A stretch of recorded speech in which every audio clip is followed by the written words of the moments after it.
Hi everyone, this is Dr. Blake Bloxham for Hair Restoration Tour, and today I'm here answering some frequently asked, commonly asked questions.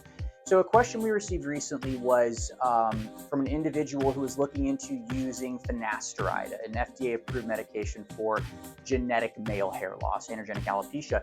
The question that was asked is, can finasteride regrow my hairline?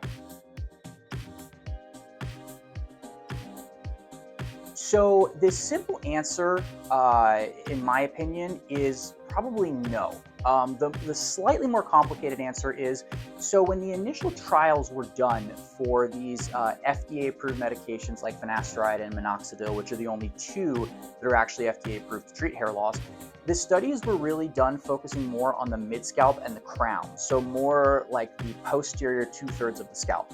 Now, that doesn't mean that it can't do something for the frontal third, that finasteride can't work a little bit of magic in the frontal third, especially if you catch the loss very early on. If you're just starting to see some changes in the frontal hairline and you hop on finasteride quickly, it may help kind of slow the progression in that area.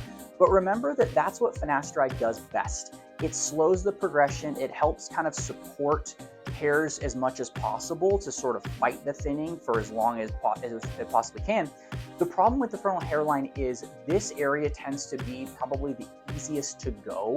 It tends to be the most easily affected by the hormones that cause the hair to fall out. So it's the hardest region for finasteride to kind of do its job. So typically this area does not respond well to finasteride, especially if you start it after you've already noticed the thinning. This is typically why a lot of the times patients will do something like a hair transplant for this area here and utilize a preventive medication like finasteride for the middle and the back.